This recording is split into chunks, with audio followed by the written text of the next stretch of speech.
Redcast, los mejores podcasts del mundo digital. Siempre que entro en una habitación de hotel por primera vez, lo primero que hago es sacar la ropa de la maleta, inspeccionar el baño, estirarme en la cama para comprobar la dureza del colchón. Y una de las manías que tengo es buscar ese cuadro con el plano de la planta del hotel, en el cual se indican las salidas de emergencia, los extintores, las escaleras, etc. ¿Hacéis lo mismo? Yo suelo imaginarme como en caso de saltar la alarma de incendios, en realidad la reacción de todo el mundo sería salir al pasillo, tratar de mostrar a los otros huéspedes una falsa tranquilidad, quizá olfatear disimuladamente el aire en busca de cualquier señal de humo. Pero lo que seguramente no pasaría es ver cómo todo el mundo sale corriendo a mirar el plano colgado detrás de la puerta. ¡Oh, un incendio! Voy a mirar el plano. No. Seguramente, a la menor señal de confirmación, saldríamos rápidamente por la primera puerta de incendios, siguiendo la señalética de las paredes, intentando no caer en un ataque de histeria. En ese instante, ese plano es solamente un cuadro colgado en la pared. Pero, ¿para qué sirvió hacerlo? Diseñar la estructura de la planta, la estrategia de desalojo, identificar los puntos ciegos, las áreas más concurridas, las zonas con más riesgo de generarse cuellos de botella. Imprimir el plano y colgarlo detrás de la pared solo pretende transmitir un mensaje. Hemos pensado en ello y hemos tomado decisiones teniendo en cuenta todos esos riesgos. Quienes sois oyentes de este podcast desde hace tiempo, me habréis escuchado defender una y otra vez el poder del mapeo. Mapear permite coordinar, co-crear, visibilizar lo invisible, priorizar, permitir tomar decisiones de forma autónoma.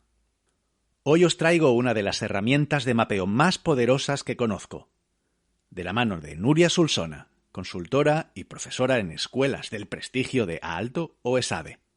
Soy Carlos Iglesias, CEO en Runroom y profesor en ESADE Executive Education, donde dirijo los programas Business Agility y Business Innovation. Os doy la bienvenida a un nuevo episodio de Real World, el podcast sobre innovación centrada en las personas.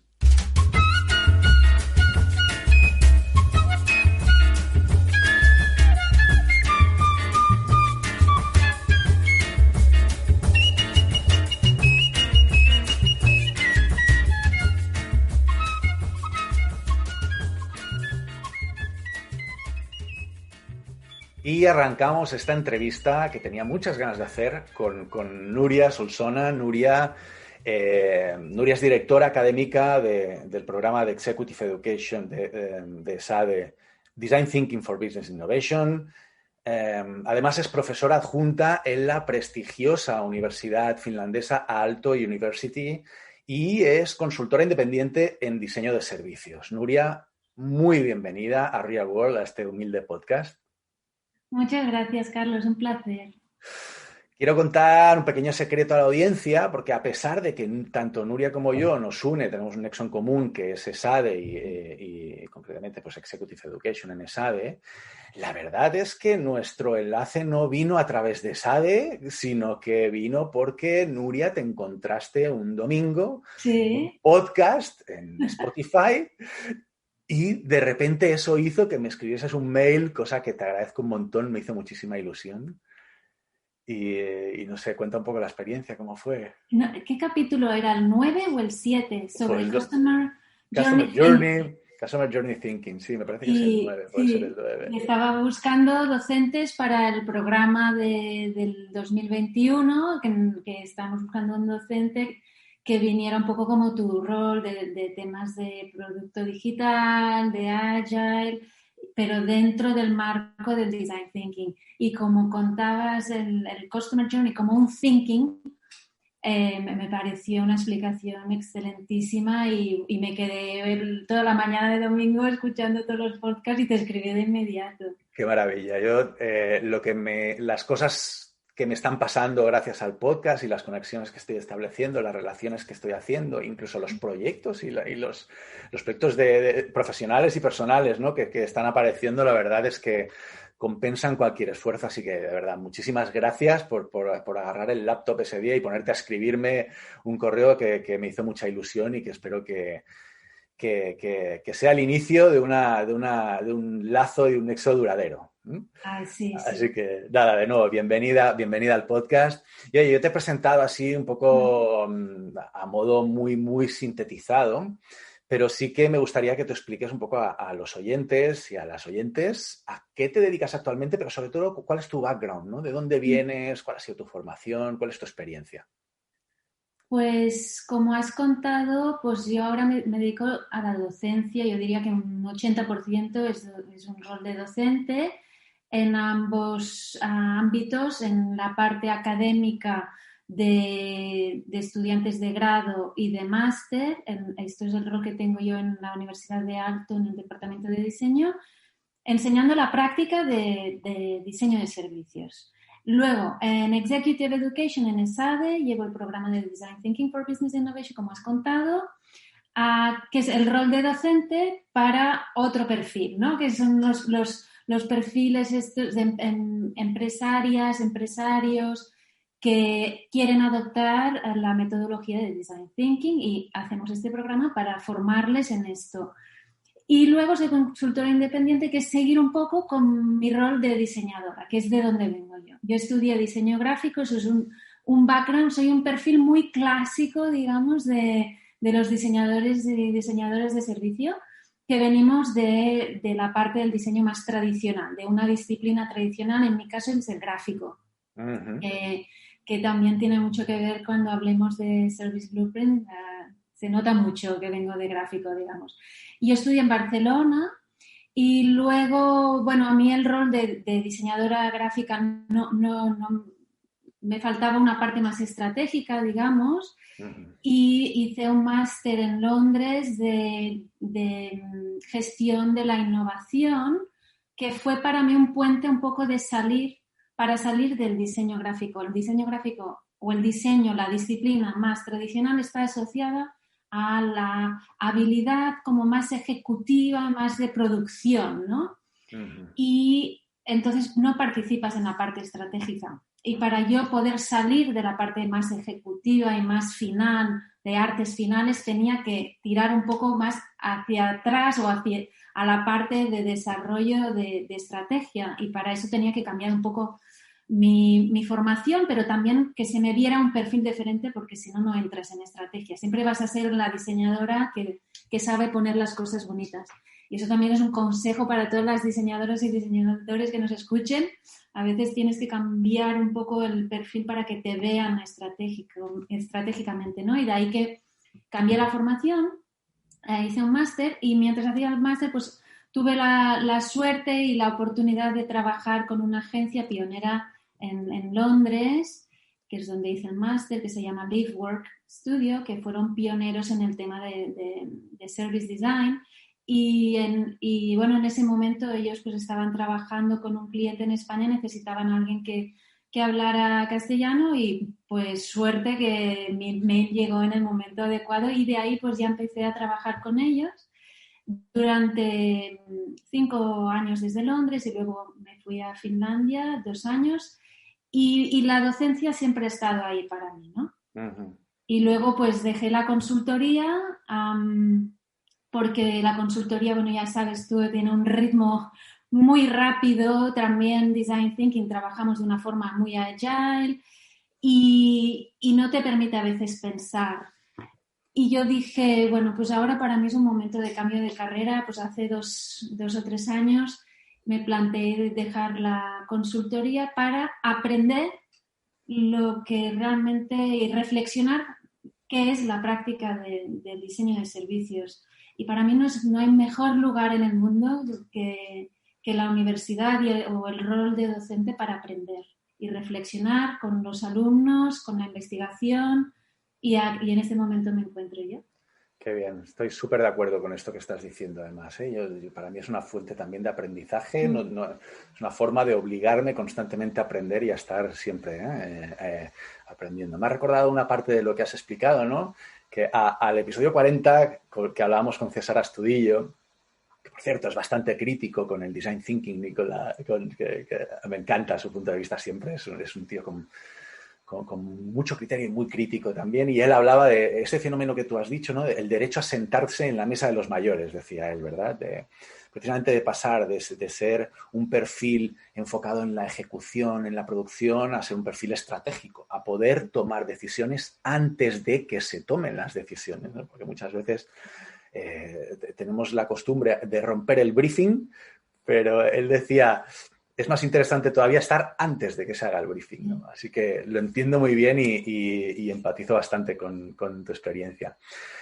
Lo has comentado por encima, has hecho ahí un poquito de spoiler en el sentido de que vamos a hablar sobre Service Blueprint porque un poco también es el tema que específicamente en el programa de Design Thinking for Business Innovation que tú diriges en ESADE, digamos que es el tema sobre el que tú desarrollas, ¿no? Y sabes, yo cuando estuvimos hablando del programa, pues ya te lo dije, que yo creo que Service Blueprint es algo que se conoce poco, que no hay mucha información de calidad disponible de forma abierta en la red. Y me parece me parecía muy interesante que vinieses a explicarnos un poco cuál es tu visión de la importancia del Service Blueprint, ¿no? Entonces, para un poco aterrizar a los oyentes de qué estamos hablando cuando hablamos de Service Blueprint, yo te invito a que expliques qué es un Service Blueprint y que expliques también qué diferencias hay con un Customer Journey. Sí, y muy importante hacer esta diferencia porque la terminología que usamos es confusa y no ayuda muchas veces. El Service Blueprint usamos la terminología inglesa, es un término y es una herramienta interna. Y voy a enfatizar luego también que es interna. Y es una herramienta que el nombre lo usamos en inglés porque viene de Lynn Shostak, que creo que es de Estados Unidos, y entonces siempre se ha quedado el nombre en inglés. ¿Qué significa servicio? Blueprint. Blueprint significa un plano, como si fuera un plano de arquitectos, ¿no? Entonces, mis amigos de Rival Strategy, que es una consultoría de Londres, dicen el Service Blueprint es la arquitectura del servicio, de alguna manera. Y a mí me parece muy buena definición. Es una herramienta que nos permite visualizar en una sola imagen toda la arquitectura del servicio, pero tiene una cosa súper interesante, es que se estructura desde la perspectiva del usuario. Eso es. Esto es una revolución. Nunca visto. Lo nunca visto. Entonces, lo que nos permite esta herramienta es que en una sola imagen lo que vemos es toda la operativa del servicio, lo que llamamos el backstage, que está, y todos los departamentos de la empresa en ese servicio, porque a veces hay varios servicios en una empresa, que están organizados según las fases de la experiencia del cliente. Lo más importante de esta herramienta es que es transversal, es decir, no solamente vemos customer service, no solamente vemos ventas, vemos servicio, vemos postventas. Todo en una imagen. No vemos un canal únicamente, no vemos solamente online, vemos también tienda, vemos todos los canales que tenemos, que ofrecemos en la empresa y todo en una única imagen. Y lo importante también es que normalmente es que esta visión no existe, digamos, esta visualización, este mapa que lo llamamos, que es visual, que esto también es una característica muy, muy, muy importante, no existe. No existe en la empresa. Normalmente, ¿qué tenemos? Un organigrama que está representado según un paradigma tradicional en el que vemos la empresa como unas funciones independientes, silos que no hablan entre sí y que reportan a dirección ejecutiva, una cosa muy vertical que no se integran los unos con los otros. El Customer Journey, el Service Blueprint, ves, ya no confundo con el Customer Journey Map, el Service Blueprint lo que hace es alinear todas las funciones en función de la experiencia del cliente. Y esto, claro, es muy revolucionario porque nunca habíamos visto, por ejemplo, cómo ventas está asociado a la experiencia del cliente de principio a fin, al mismo tiempo que vemos todas las otras funciones, como puede ser marketing, de costes, de recursos humanos, en relación a la experiencia del cliente, porque normalmente se asocian con procesos internos, ¿no? La diferencia con el Customer Journey para mí es muy sencilla. El Customer Journey es un mapeado de la experiencia de clientes, lo mismo que el Service Blueprint, solo una diferencia muy importante. El Service Blueprint enseñamos lo que hay entre bambalinas, el backstage. El Customer Journey nos enseña todo lo que hay en el front stage, lo que vemos como clientes, lo que interactuamos, pero no abrimos la caja de Pandora, que aquí es donde viene el Service Blueprint, que es qué hay detrás de cada interacción que tiene el usuario o los clientes, cómo se hace, cómo llegamos hacia allí, cuál es el proceso interno, los sistemas y todo, digamos, el backstage, entre bambalinas, digamos. La cocina. Eso es, la cocina del servicio es la única diferencia. El Service Blueprint nos enseña el backstage, el Customer Journey, solo el frontage. Cuando vemos frontstage y backstage, todo, esto es el Service Blueprint.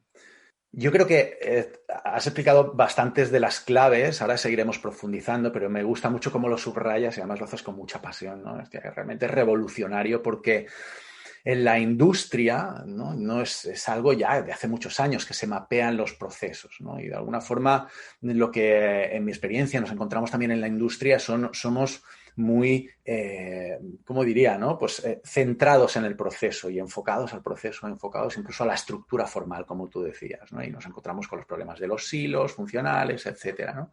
A mí me gusta mucho, por ejemplo, el tipo de mapeo que plantea Lean, los Value Stream Maps, ¿no? En mi programa de Business Agility, los alumnos no solo mapean los Customer Journeys, sino luego también mapean el Value Stream Mapping, o sea, hacen un Value Stream Mapping que es por qué estados pasa el trabajo desde que hay una demanda de un cliente hasta que se resuelve o se le entrega ese valor al cliente, ¿no? Cosa que me parece también muy customer-centric en el sentido de, representa el camino que recorre el valor hasta que es entregado al cliente final, pero siempre desde una perspectiva también de cliente y en ese sentido también desde el backstage de la empresa, ¿no? Pero yo creo que lo bonito del blueprint, como tú decías, ¿no? El Service Blueprint, es que realmente es exactamente lo mismo, está presentado desde la experiencia del cliente, ¿no? Desde el propio journey del cliente, desde el propio pasillo que recorre el cliente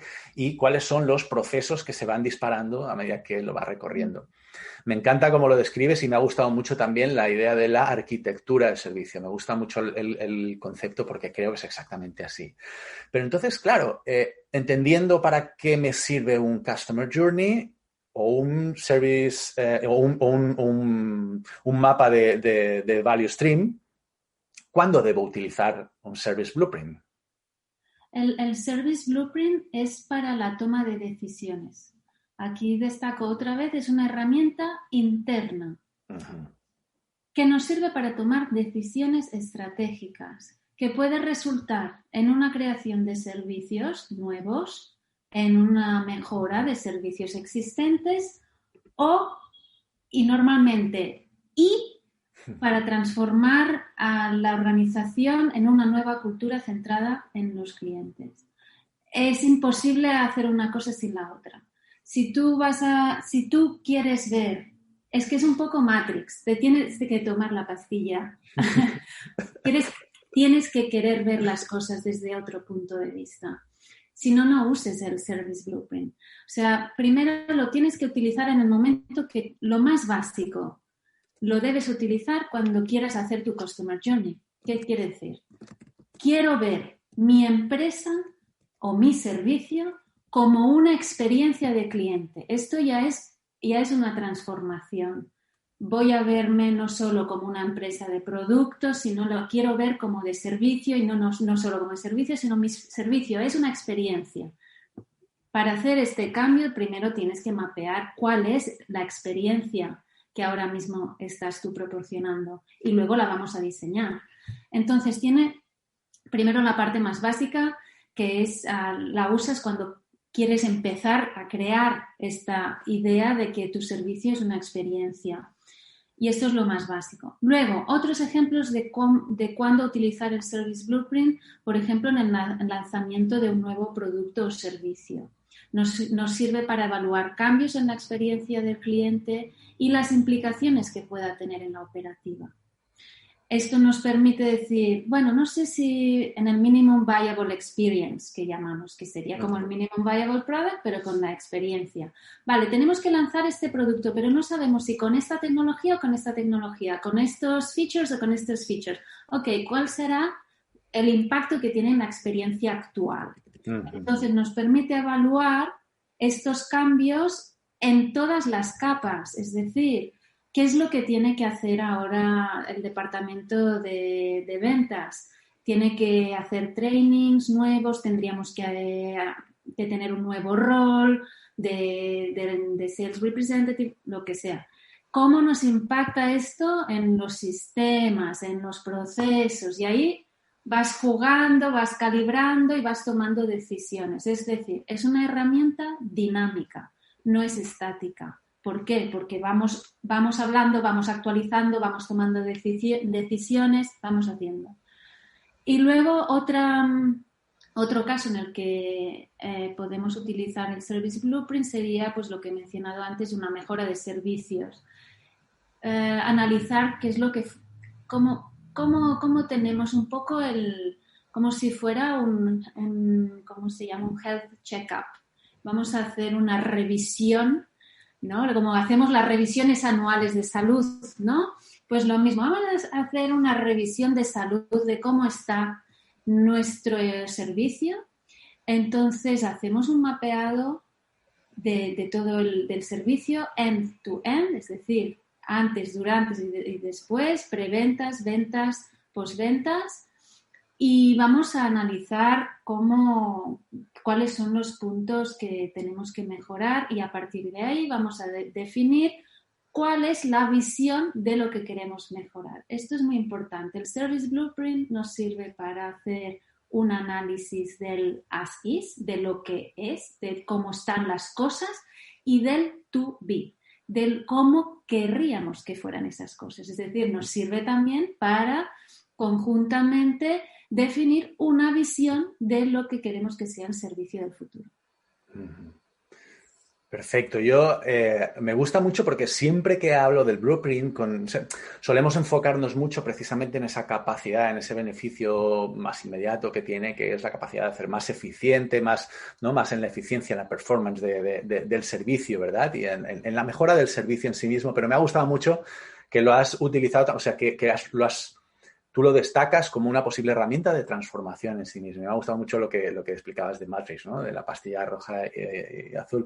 Yo suelo usar, permíteme la anécdota, pero me gusta mucho, soy bastante fan de Slavoj Žižek y tiene un documental que se llama, en castellano, Guía Ideológica para Pervertidos. Guía Ideológica para Pervertidos. Entonces, él hace un repaso sobre cómo Hollywood utiliza la ideología y cuál es el impacto de la ideología, que aquí es la palabra clave, ¿no? Y cómo está imprimida y metida en el ADN en las películas de Hollywood, ¿no?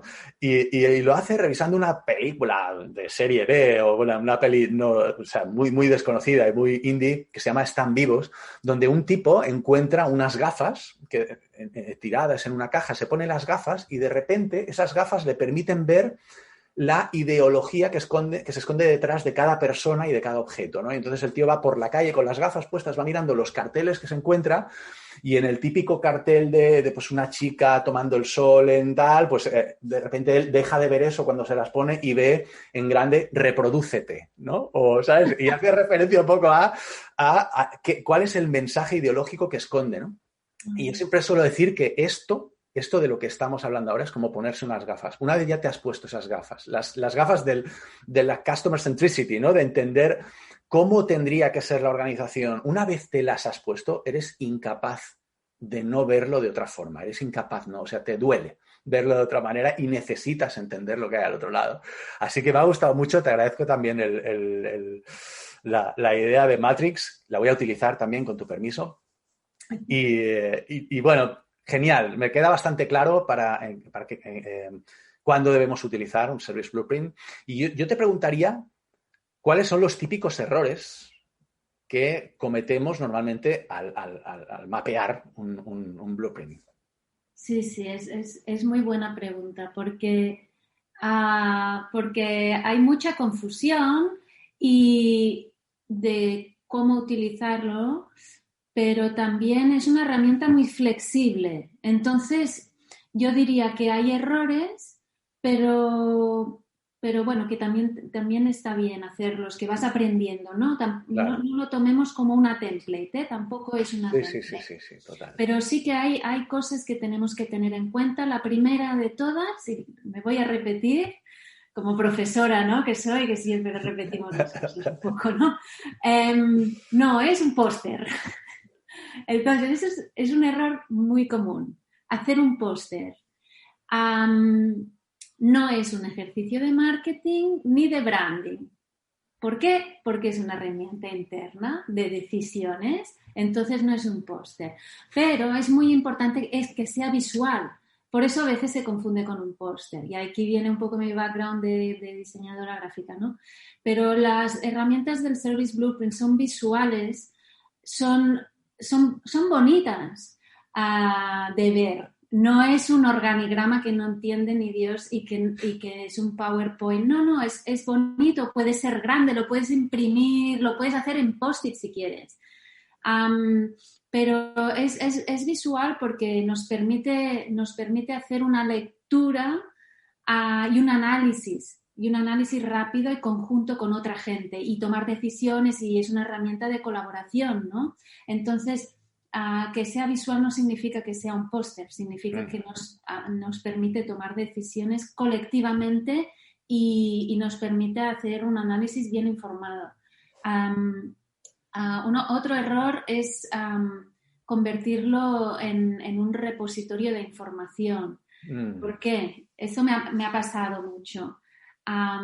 ¿Qué pasa? Que como no existe esta herramienta internamente, no existe esta visión en que vemos marketing, pricing, ventas, postventas, operaciones, todos en una simple visión. Entonces todo el mundo aprovecha, además como estás indagando en las profundidades del servicio, todo el mundo aprovecha para meter información ahí y más datos y abrir esas capas de operativa, añadiendo, por ejemplo, descripciones de procesos y tal, pues se convierte en un monstruo. Entonces hay que ir con mucho cuidado el nivel de detalle en el que trabajamos en un Service Blueprint. Totalmente. Yo siempre recomiendo un nivel más para arriba, no vayas muy abajo. Entonces es una herramienta muy flexible, tienes que decidir qué es lo que quiero ver, qué es lo que quiero destapar y qué es lo que no quiero ver y no quiero destapar.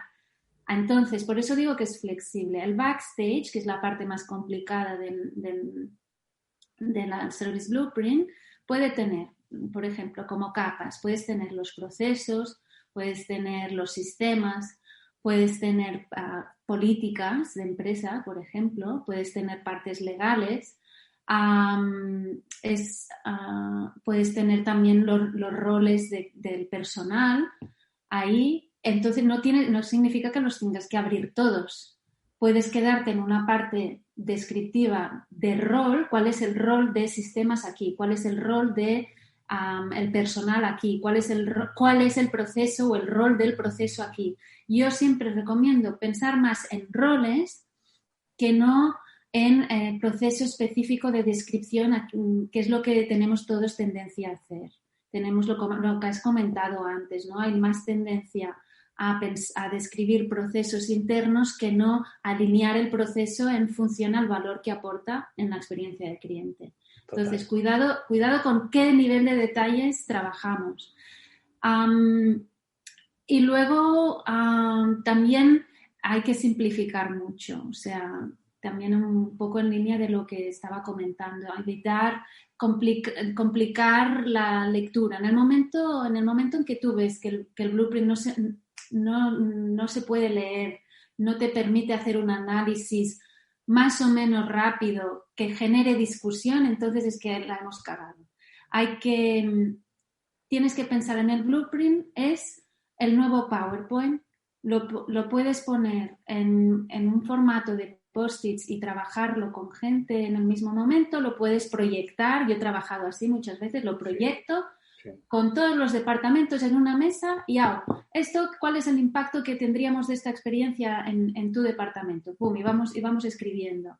Entonces, que sea una herramienta dinámica, que no esté cerrada, que nos permita hacer cambios y que nos permita hacerlo conjuntamente. Es una herramienta que invita al diálogo, a un diálogo transversal que nunca habíamos tenido antes y nos permite tener estas conversaciones. En el momento en que no nos permite hacer esto, es que no lo estamos haciendo bien. Son un poco los indicadores de cómo hacerlo bien.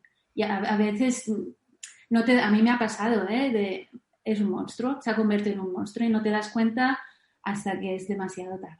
Totalmente identificado con eso que estás diciendo. Además, te doy la razón que se nota que eres profesora, porque ¿cuáles son los errores? Pues mira, los errores no es un póster, no es un repositorio, no hay cuidado de la densidad, ojo a el nivel de abstracción. Yo creo que has dado todas las claves y además te diría que, bueno, excepto lo del póster, que yo creo que yo también he caído en todos los errores, incluso a nivel de bajar demasiado, perder de vista el bosque porque te pones a mirar demasiado un árbol, ¿no? Y, pero un momento, ¿cuál es el objetivo? ¿Para qué estamos haciendo eso? ¿Por qué estamos haciendo esto, no? O sea que, total, yo creo que has dado todas las claves. Quien esté interesado en hacer un blueprint, que se vuelva a escuchar la explicación que ha dado Nuria, porque yo creo que ha dado claves muy importantes, Escribamos en un blog.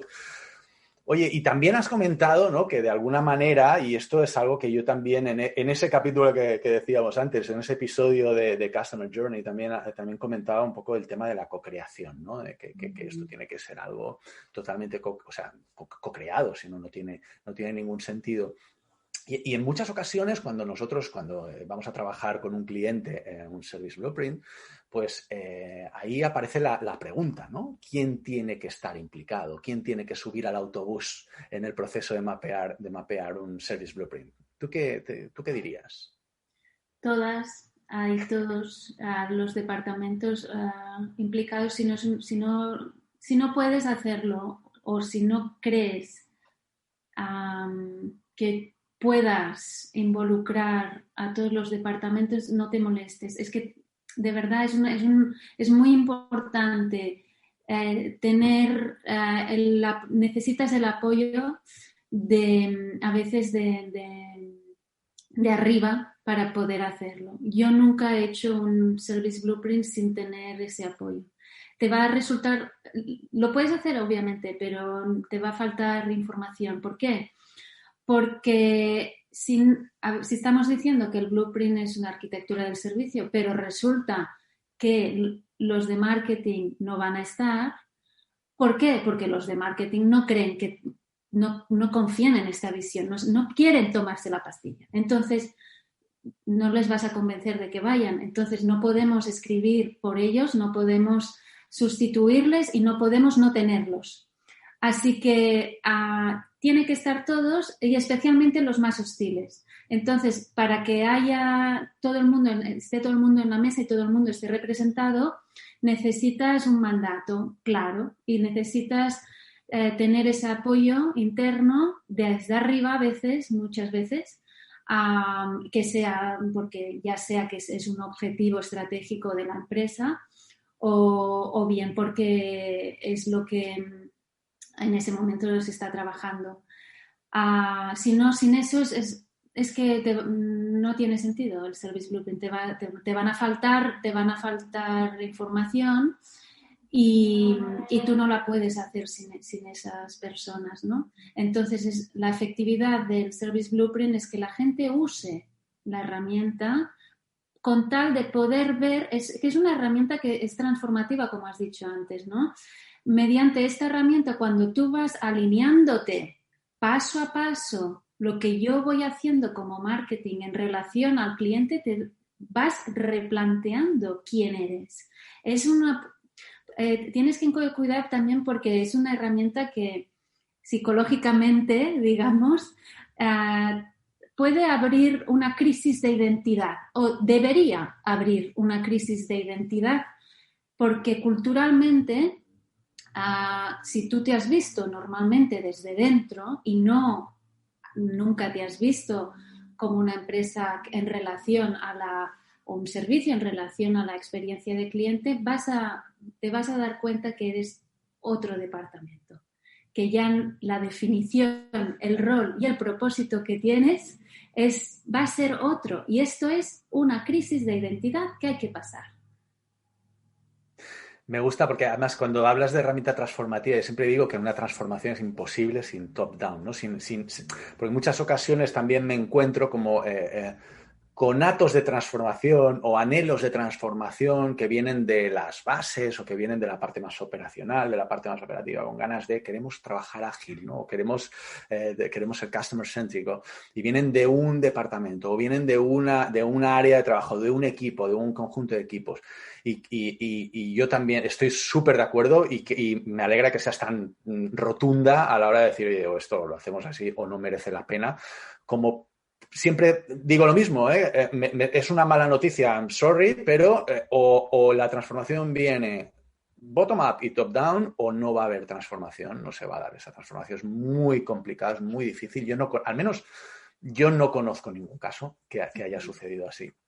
Para mí, Ismael, no sé si a ti te pasará, hay algo que cuando escucho la palabra cliente interno,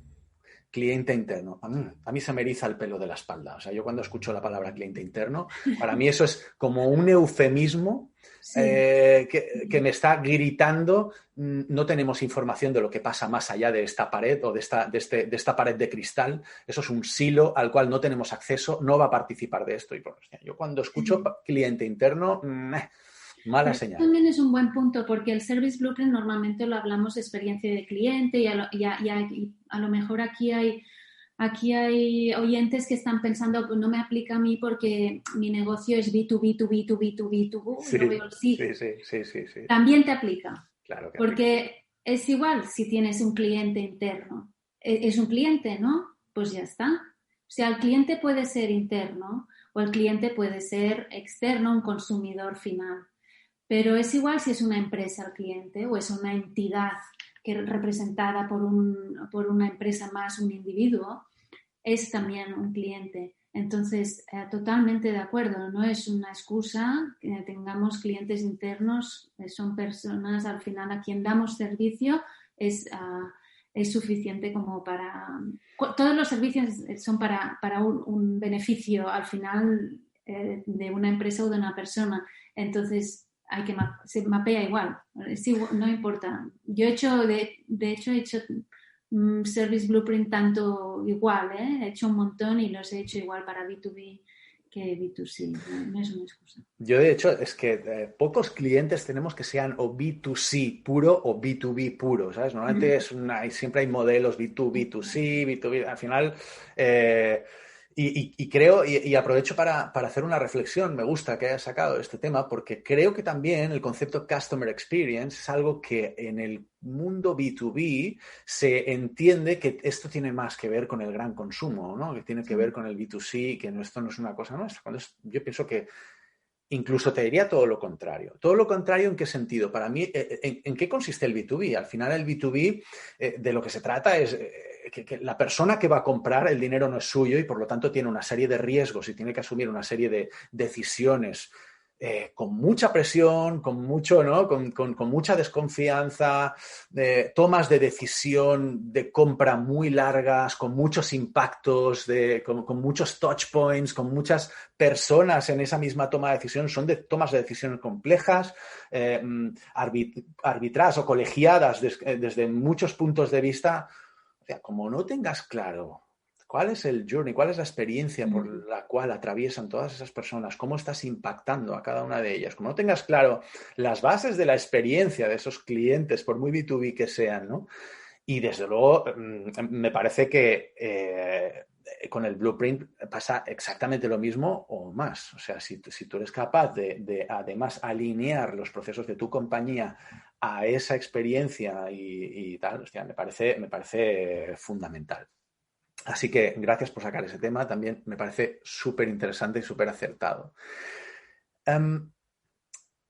¿Cómo trabajas tú? ¿No? Nosotros trabajamos con, bueno, es cierto, no hay un modelo, ¿no? De Blueprint, no hay un modelo de Customer Journey, no hay un Customer Journey correcto, no hay una forma correcta. Pero ¿a ti cómo te gusta trabajar? ¿Cómo es la anatomía de un Blueprint normalmente cuando tú lo haces? Sí, aquí también aprovecho para dar consejos también de un poco de lo aprendido, de los errores hechos y lo aprendido, y un poco lo que veo que se hace también, la práctica que veo que se está haciendo, es por partes. En vez de intentar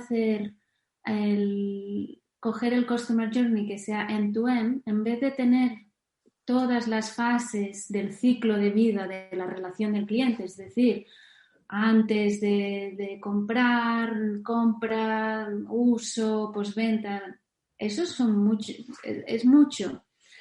Entonces, lo que se está haciendo ahora, y que yo también estoy haciendo y que me va muy bien, es intentar aislar estas fases y trabajarlas independientemente. En vez de trabajar con el end-to-end, voy a poner un ejemplo de aerolíneas, que siempre las uso porque es un servicio operativamente muy complejo, pero que al mismo tiempo es que no podría ser más sencillo el servicio, ¿no? Me transportas de A a B, punto. Es verdad. Y pues piensa en una aerolínea, ¿no? Si mapeamos el end-to-end sería la planificación del viaje, no sé dónde ir, comprar el billete, ir al aeropuerto, luego estar en el aeropuerto esperando, viajar, llegar al aeropuerto de destino, irme, llegar a la destinación. Este sería el end-to-end. Pues en vez de mapear todo esto en una sola imagen, que es necesario y a veces tienes que pasar por ese proceso, ¿no? A veces necesitas ver esta imagen así como más super high level, una vista más, digamos, más overview. No sé, Sí, de alto nivel, sí, de alto nivel. Es necesario tener a veces esta vista, pero luego para entrar más en detalle cambia la vista o crea diferentes vistas. Entonces yo aquí diría, pues vamos a ver el check-in, solo check-in. ¿Cuál es la experiencia del check-in? Pues 5 pasos y no más. El check-in no más de 5 pasos. Y siempre incluye un incidente, siempre, porque existen. Y diseñar para accidentes o incidentes, más bien dicho, es súper interesante. Siempre los hay y mejor prevenir, ¿no? Pues en ese sentido, pues yo cogería el check-in y miraría cuáles son la experiencia de cliente en el check-in y haría el blueprint del check-in. Luego me voy a otra vista, que sería pues la espera, que nunca nadie lo había pensado, pero es una parte de la experiencia súper interesante. La espera, por ejemplo, en el gate o la espera mientras haces la compra, ¿qué ocurre allí? O, por ejemplo, pues coges la experiencia de estar en el aeropuerto, que también llegar al aeropuerto, qué pasa allí, y lo aíslas y ahí haces el blueprint. Esto es una manera que me gusta de trabajar. Otra parte es flexible, entonces lo hemos dicho que no es una template, tienes que decidir todo el tiempo qué capas voy a usar. Dependiendo del proyecto, van a ser diferentes, lo que hemos dicho antes. ¿Me interesa abrir la caja de Pandora de una línea de datos?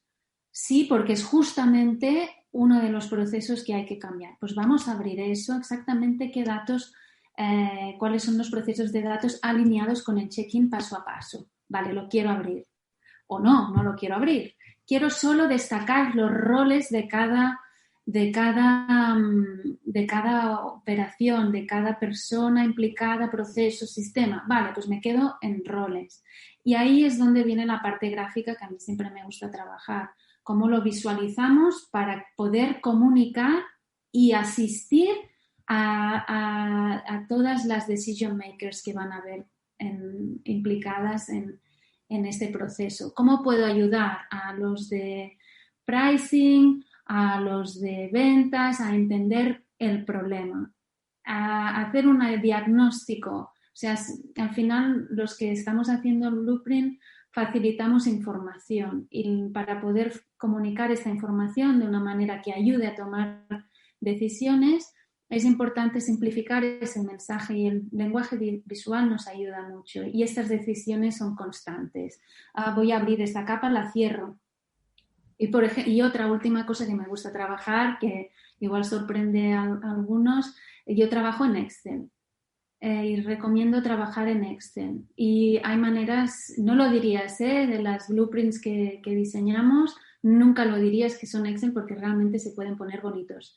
Pero hay que trabajar con las herramientas con las que otras personas puedan trabajar. No es una herramienta nuestra, es una herramienta de todas. Entonces tenemos que usar herramientas que sean familiares para todos, que nos permita fácilmente cambiar la información, crear un poco un sistema de seguimiento de cambios, y el Excel es mucho más fácil hacer eso. Además que tiene una retícula, cosas un poco más pragmáticas, tiene una retícula que también nos permite organizar la información de una manera más clara.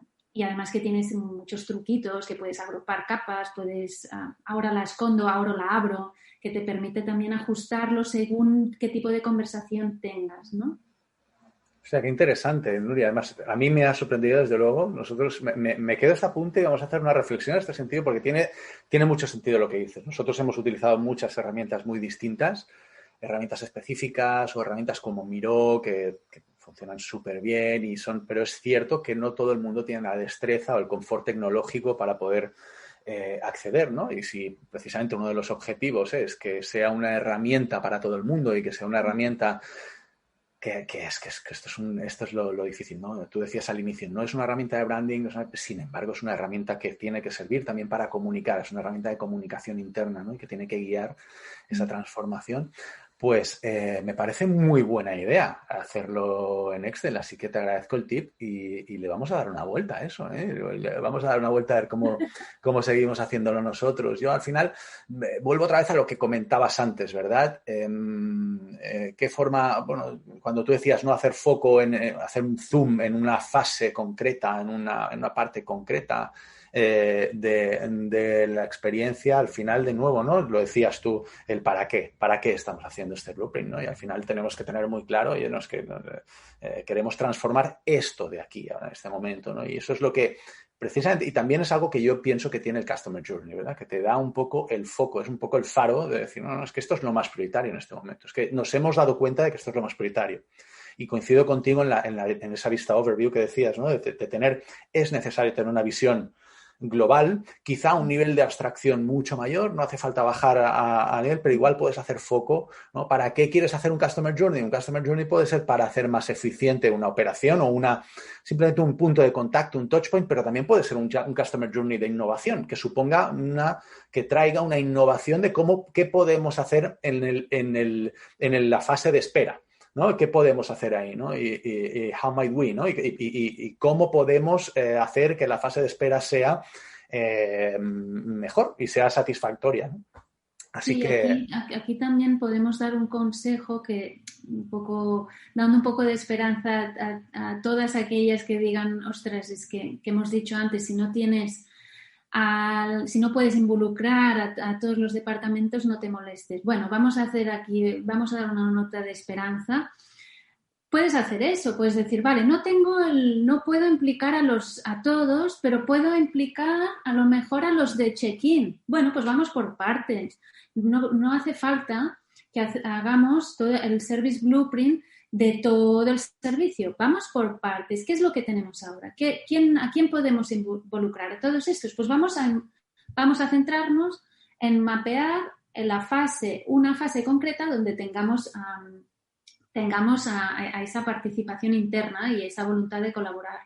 Y de hecho creo que también puede ser interesante si no se tiene, digamos, toda la empresa apoyando a esa transformación cultural necesaria, igual si esta transformación viene más de dentro, poquito a poco, estás en un punto de madurez todavía muy inicial, eso es un buen paso a hacer. Empieza por un proceso, por una fase pequeña. El check-in igual es complicado. Bueno, pues vamos a hacer la planificación, el booking, o de quien tengas el buy-in, empieza por ahí.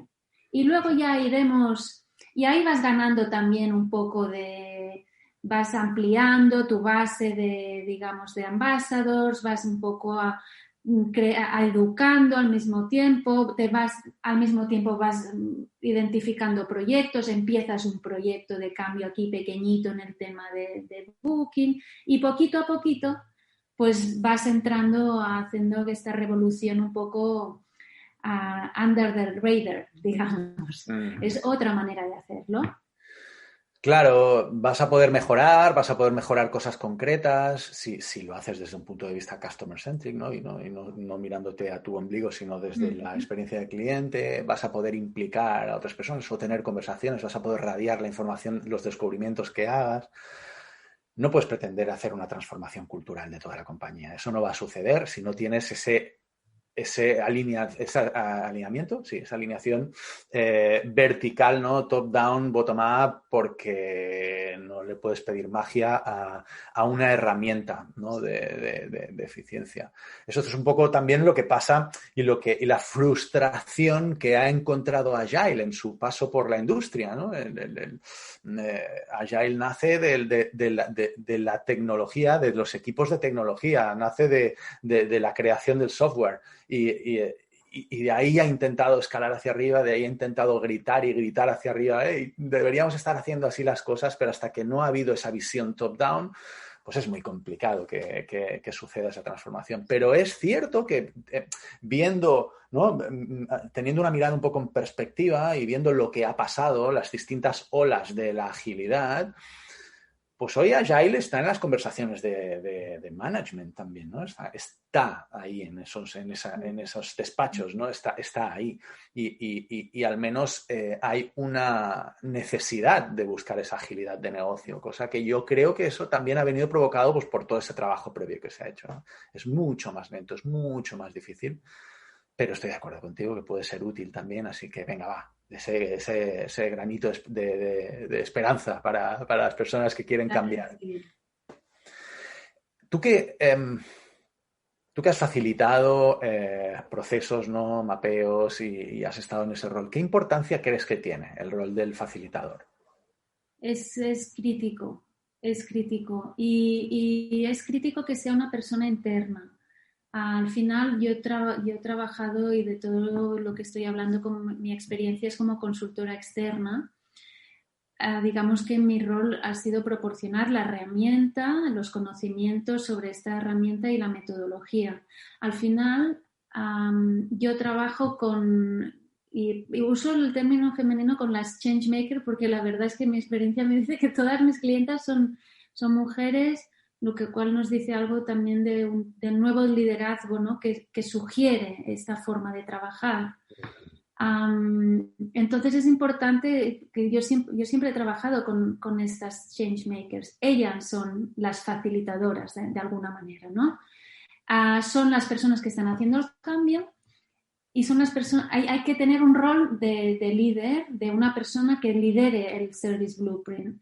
Y no solo que lo lidere, sino que esté monitoreando constantemente qué está pasando. Esto lo hemos visto en algunas empresas, que realmente donde se ha implementado la herramienta como forma de trabajar en el business as usual, y lo que han hecho es tener como Service Blueprint Owners o Customer Journey Owners de diferentes partes del proceso. Es decir, tienen una persona que está encargada del Excel, digamos, del check-in, y tiene el blueprint del check-in y se encarga de ir chequeando con todos los departamentos que salen ahí, todos los procesos que salen ahí. Por eso también es buena idea fragmentarlo, ¿no? Porque entonces es más fácil asignar a una persona encargada de monitorear a ese proceso, a esa experiencia, a esa fase de experiencia y todo el blueprint. Entonces es una herramienta que necesita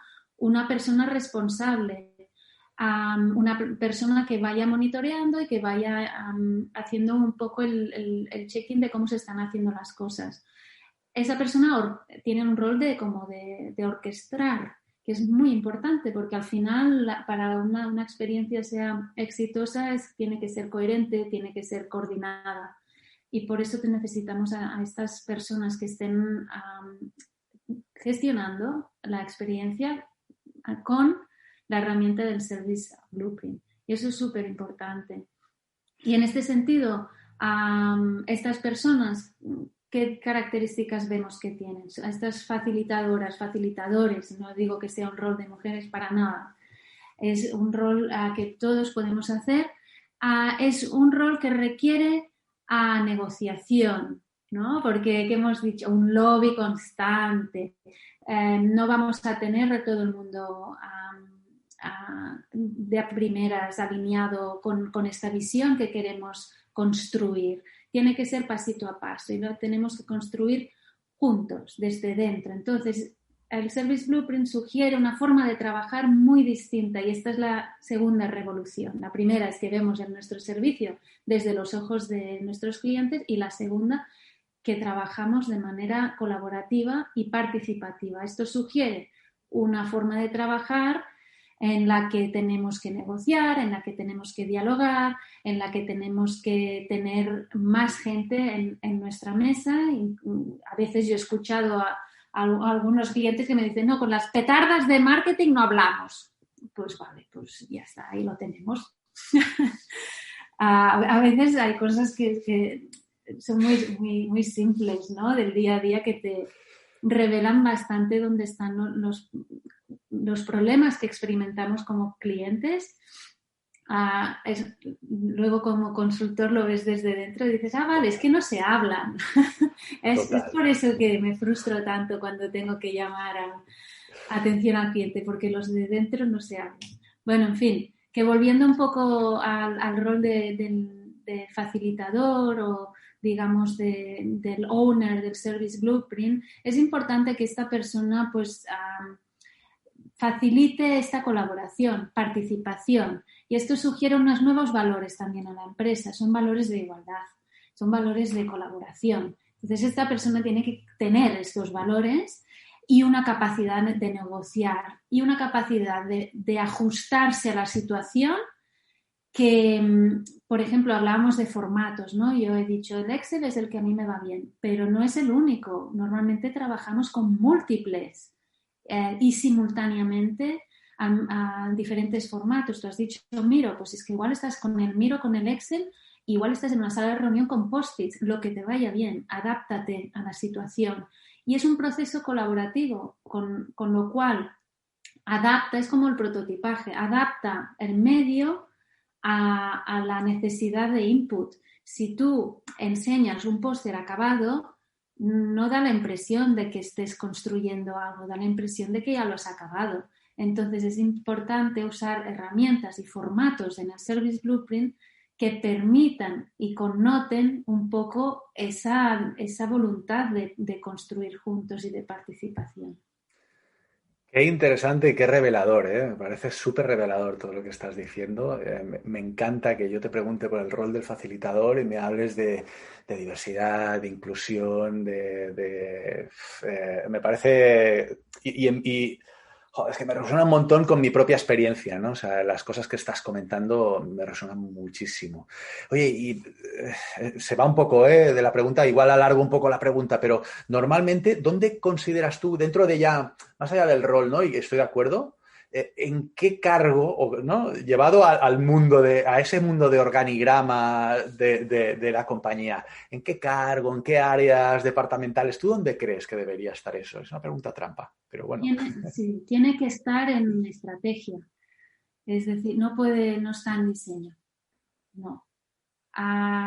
Tiene que ser un cargo estratégico y que esté literalmente muy cerca del headquarters. No puedes físicamente, no confío en que esté en un lab, por ejemplo.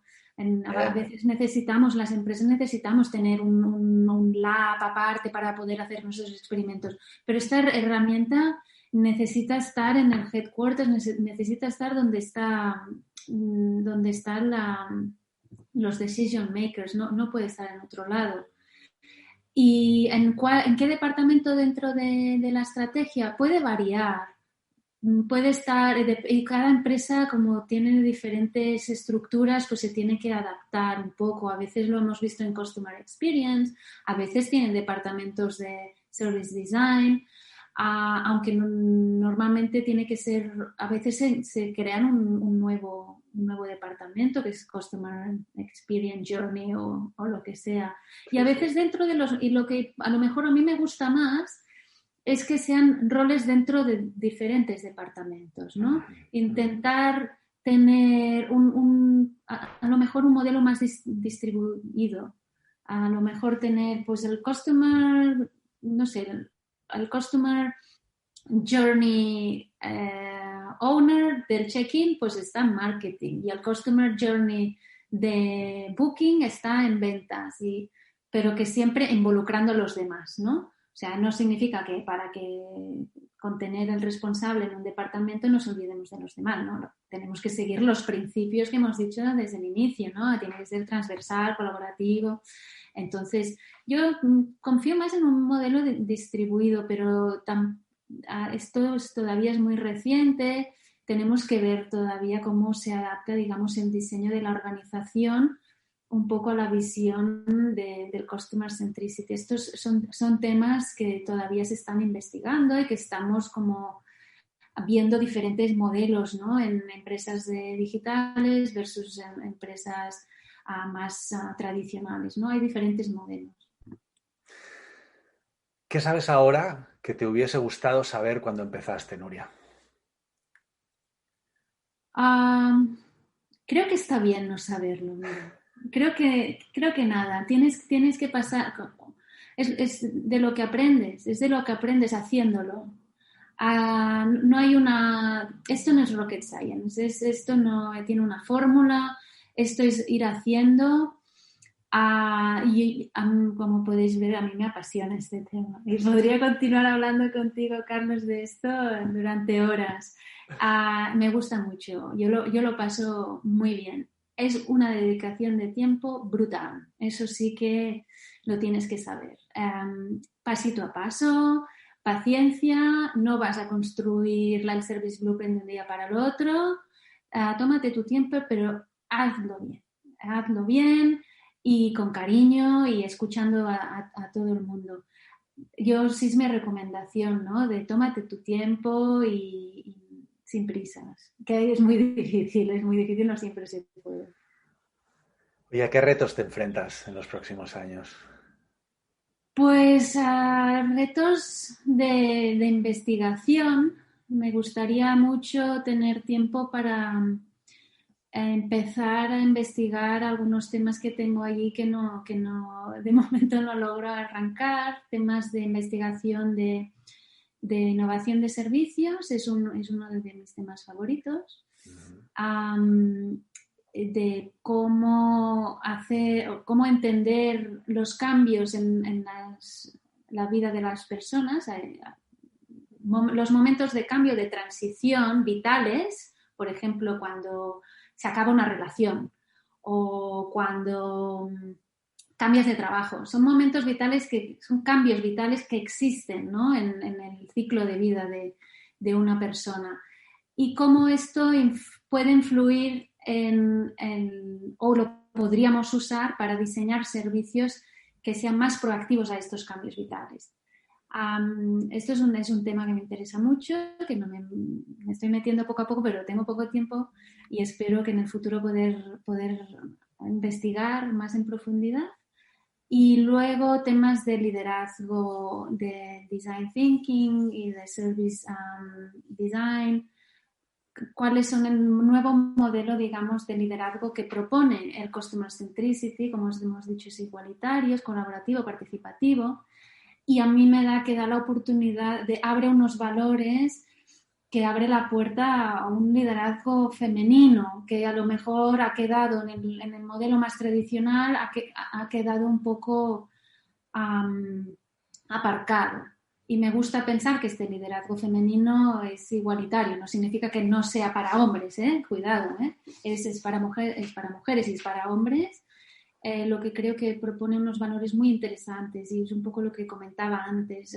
Yo trabajo con muchas mujeres que están liderando estos cambios y me sugiere que a lo mejor abre la puerta para un liderazgo más diverso y más igualitario. ¡Viva! Sí, señora. Muchísimas gracias, Nuria. De verdad, ha sido un placer tenerte aquí. Sé que vas muy liada, tienes muchísimo trabajo, así que estos minutos que nos has dedicado, este rato que nos has dedicado, para mí es oro. Espero que para todos los oyentes también. De verdad, muchísimas gracias por compartir tu experiencia y tu conocimiento. Gracias a vosotros, Carlos, y muchísimas gracias y felicidades por el programa. Nos sirve mucho a seguir construyendo esta comunidad y apoyar a estas changemakers. Gracias, muchas gracias. Y hasta aquí, amigos y amigas, este episodio del podcast Real World, innovación centrada en las personas. Muchísimas gracias por llegar hasta aquí, hasta el final del episodio. Espero que te haya inspirado, que hayas descubierto nuevos conceptos, nuevas ideas que te ayuden en tu desarrollo personal, profesional y en la transformación de tu compañía, si es el caso.